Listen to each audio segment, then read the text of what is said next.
Սուրբ Գրիգոր Նարեկացի, Մեկնություն երգ-երգոցի, Մայր Աթոռ Սուրբ Էջմիածին, 2007 թվական։ Սուրբ Գրիգոր Նարեկացու երգ-երգոցի մեկնության արժեքը։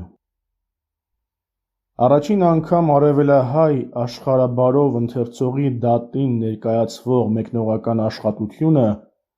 բացառիկ արժեք ունի ինչպես Գրիգոր Նարեկացու կյանքի ու գործունեության, այնպես էլ նրա գրական բազմաբնույթ ժառանգության ուսումնասիրության համար։ Բացառիկ է, որովհետև ծնունդ է ոչ թե սեփական մտահղացման ու ստեղծագործական ինքնաբուխ պոռթկման, այլ թագավորական հանձնարարության, հանգամանք, որը մի կողմից կաշկանդել ու անվստահ է դարձրել հեղինակին, իսկ մյուս կողմից հնարավորություն է տվել արտահայտելու այնպիսի մտքեր ու գաղափարներ, որպիսիք նրա մյուս ստեղծագործություններում կամ չեն հանդիպում, կամ եթե հանդիպում են, ապա ոչ այդպես պարզ ու հստակ։ Մեկնիչ Նարեկացու կաշկանդվածությունը կամ, որ միևնույնն է, ստեղծագործական անազատությունը զգացվում է թեկուզև այն բանից, որ նախ, ինչպես ինքն է խոստովանում, թագավորական պատվեր ստանալով սկզբում հրաժարվել է, համարելով իր ուժերից վեր, բայց երկրորդ անգամ թագավորական պատվերը կրկնվելուց հետո ստիպված հանձն է առել, որպեսզի չմեղադրվի անհնազանդության մեջ։ Երկրորդ, թեև համաձայնել է, բայց մինչև վերջ չի ազատվել այն զգացումից, որ ըսբանս սրբոց գրոց օտար մեկնությամբ աղավաղելու դեպքում իրեն սպասվում են ոչ փոքր դատապարտություն և պատիժք։ Իսկ դա բացառված չէր, որովհետև քաջ հասկանում էր, որ կարող էր տգետ չերևալու համար համակվել փառամոլ հպարտությամբ և զոչեսն իբրև ճշմարիտ ցուցանել։ Երրորդ, իր մյուս երկերում խոսքաշատ ու հորդահոս բանաստեղծն այստեղ անընդհատ կապանքներ է դնում իր մտածողությանն ու լեզվին, հիշեցնելով, որ ի տարբերություն այլ մեկնիչների, ինքը ձգտում է համառոտության։ Օրինակ, գիտես, եթե ըս համառոտն եմ հախորժել, զոր այլ վարդապետք մանր կտտեն, ես համառոտ եմ, և այլն։ Բանը հասնում է այնտեղ, որ մեկնիչ Նարեկացին զգալով իր սկզբունքի վտանգավորությունը, երբեմն թագավոր պատվիրատուին հարկ է համարում ասել, որ եթե երկայն կամիս լսել ըսբանս, երդ առ մյուսացին Գրիգոր։ Չորրորդ, հեղինակի զգուշավորությունն ու անազատությունը շատ լավ է երևում հատկապես երգ-երգոցի և աստվածաշնչի մյուս գրքերից կատարված մեջբերումների առատությունից, դրանց մեկնությունների չափազանց ժլատությունից։ Ի հաստատումն ասվածի, բերենք միայն մեկ օրինակ. պատրաստյացս քեզ հարգանդե, գեղեցիկդ իկանայես մայր քո։ Արգանդ Սուրբ Ավազանն է, և մայր Սիովն եկեղեցի կոչի, զի Սիովն ասի մայր և մարդ ծնավ ի նմա։ Ծնցի մարմին առնույն անխիղճ անաղթ հայլմե տեսութենե, այսինքն ի հոգվույն Սրբո։ Նաև առաքյալ ասե, ծնյալ վերստին ոչ հապականացու սերմանե, այլ հանապականացուեն կենդանի և մշտնջենական բանիվն Աստուծո։ Դժվար չէ տեսնել, որ այստեղ մեկնիչի խոսքը ընդգծված հատվածները հատկապես խիստ պակաս է մեկնվող մտքերից, իսկ բովանդակությամբ գրեթե նրանց սոսկական կրկնությունն է, մինչդեռ տրամագծորեն հակառակ պատկերն ենք տեսնում այն դեպքերում, երբ մեկնիչն անդրադառնում է իրօրյա խնդիրներին, ասես միանգամից դեն է նետում միտքն ու լեզուն կաշկանդող կապանքները, և արտահայտում այնպիսի գաղափարներ, որոնցից շատերն այսօր էլ չեն կորցրել իրենց արժեքն ու կարևորությունը։ Իր խոսքն ուղղելով պատվիրատու թագավորին, մեկնիչ Նարեկացին հոգևոր ու աշխարհիկ տերերի առաքելությունը տեսնում է ոչ թե հպատակներին ճնշելու, շահագործելու և կողոպտելու, այլ նրանց մասին զոր ու գիշեր մտածելու, գթածաբար կրթելու ու դաստիարակելու մեջ։ Քանզի «վասն այն օրիկ տիրեն մեզ», գրում է նա, «զիընդ մեր պատերազմ հարկին հարկանել հոգևոր առաջնորդքն ընդ սատանայի և մարմնավորքն արյուն և սպարտին եղուլի վերամեր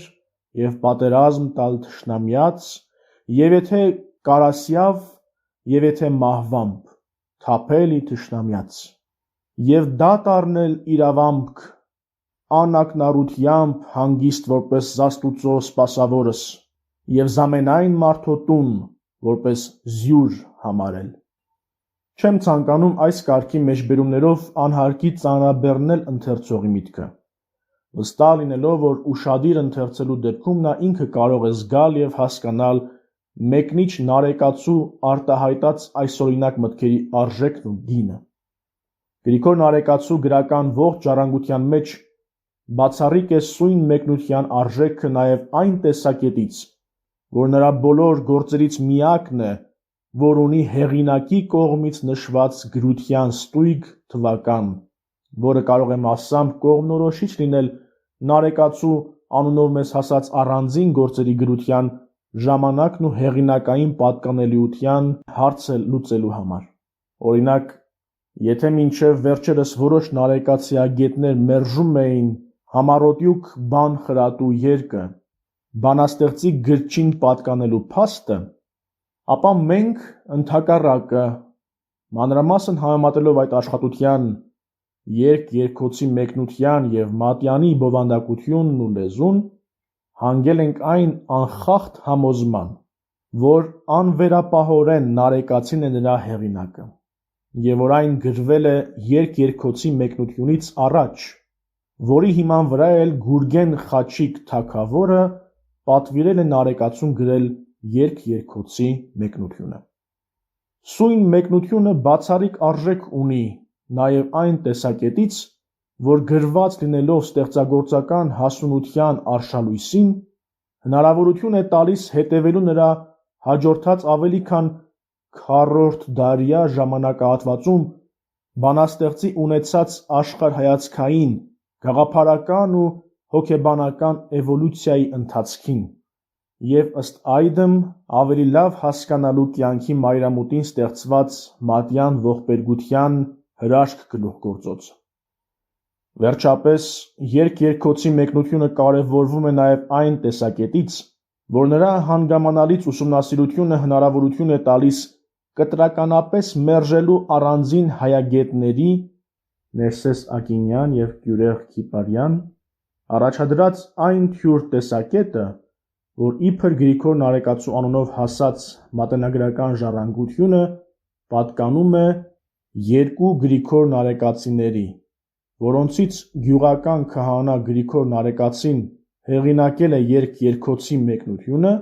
և Կճավա վանքի վանահորն ուղղված թուղթը, իսկ կուսակրոն վանական Գրիգոր Նարեկացին մնացած մյուս ստեղծագործությունները՝ տաղեր, գանձեր, ներբողներ և մատյան ողբերգության։ Հետաքրքիր է, որ նարեկացիագետ Պողոս Խաչատրյանը, իրավացիորեն հերքելով այս շինծու տեսակետը,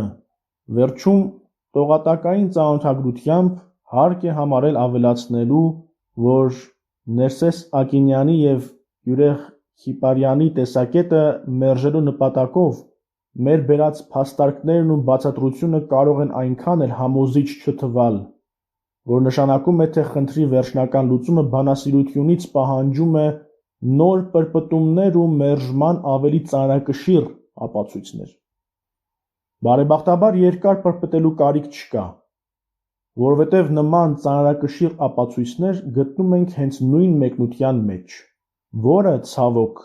մինչև օրս վրիպել է մասնագետների ուշադրությունից։ Ճիշտ է,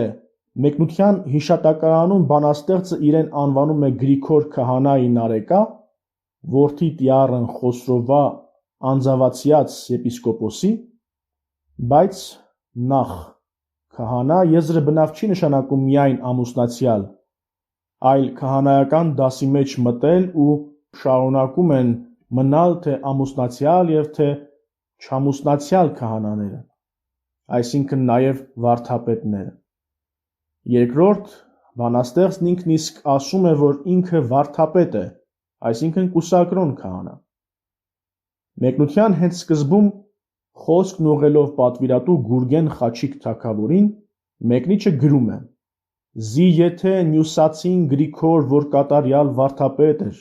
և հոգիաբնակ, ի բուն կատարմանե մեկնության այսմ գրոցս վերջացյալ գտանի, որ չափ ևս առավել ես, որ ամենայնիվ տգետ եմ և ունայնի հոգվույն շնորհած, ոչ կարացից հետևել մտածն ասացելոց ի Սողոմոնյան հոգվույն»։ Փաստորեն Գրիգորն յուսացուն համարելով կատարյալ վարդապետ և հոգիաբնակ, իսկ իրեն ամենայնիվ տգետ և ունայնի հոգվույն շնորհած, դրանով իսկ բանաստեղծն անուղղակիորեն իրեն նույնպես կոչում է վարդապետ։ Բնական է, որ կատարյալ ու հոգիաբնակ վարդապետ Գրիգոր Նյուսացու հետ կարող էր համեմատվել ոչ թե ամուսնացյալ, այլ կուսակրոն քահանա, այսինքն վարդապետ Գրիգոր Նարեկացին։ Մեկ ուրիշ անգամ նույնը ասում է ավելի պարզորոշ։ Նա գրում է. «Եթե բան առ բան ըսսա մեկնեմ, լսողքդ ձանձրանայք, բայց զի ըսդուրն իմաստիցն բացյալ եմ, զոր այլ վարդապետը մանր կտտեմ և համառոտեմ և ի բան առաքելույն ավարտեցից»։ Դժվար չէ տեսնել, որ տվյալ դեպքում մեկնիչը նախ իրեն դասում է վարդապետների շարքը և ապա ի հակադրություն նույն միտքը մանրամասն մեկնող վարդապետների ինքը համառոտում է։ Սա այնքան պարզ ու սովորական տրամաբանական հնար է, որ թվում է մանրամասնելու հարկ չկա։ Չնայած այսքան կարևորությանը, Նարեկացու այս երգը ինչպես հարկն է, առ այսօր չի արժանացել մասնագետների ուշադրությանը։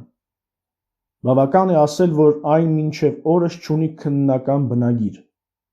Ինձ հայտնի է, որ վաստակաշատ նարեկացիագետ Արշալույս Ղազինյանը ձեռնարկել էր նման աշխատանք, բայց ցավոք վաղահաս մահը ընդհատեց այն։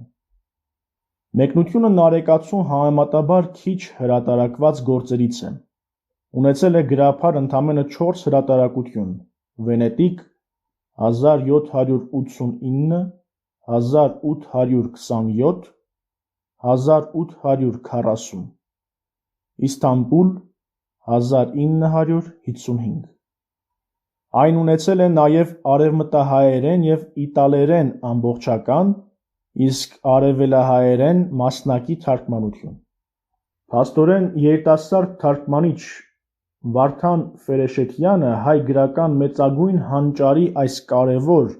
բայց և դժվար թարգմանելի երգի աշխարհաբարացմանը ձեռնամուխ է եղել ավելի քան 1.5 տասնամյակ առաջ, սակայն նոր կարողացել է ավարտել այն։ Կասկածից վեր է, որ չհաշված առանձին բացառություններ, թարգմանությունը չի կարող համարժեք լինել բնագրին, առավել ևս ներկա դեպքում, երբ գործ ունենք Նարեկացու նման բարդ լեզվամտածողության տեր հեղինակի բարդագույն ստեղծագործության հետ։ Բանն այն է, որ խնդրու առարկա մեկնությունը բացի սովորական դժվարություններից, ունի նաև մեկնողական երգին բնորոշ լրացուցիչ բարդություններ, անսահման շատ են երգ-երգոցից, Աստվածաշնչի մյուս գրքերից և այլ աղբյուրներից բերված հատվածները, որոնք միշտ չէ, որ համերաշխվում են մեկը մյուսի և հեղինակի խոսքի հետ։ Գիտելի է, որ սույն մեկնությունը գրելիս իր իսկ վկայակոչած մտքերի միջև նույնպիսի անհամաձայնություն նկատել է Նարեկացին ինքը և խորհուրդ է տվել իր պատվիրատուին նման դեպքերում չպահանջել ամենևին ըս հավաստին, այլ ուշադրություն դարձնել խոսքի իմաստին։ Հետևելով մեկնիչ Նարեկացու այդ խորհրդին,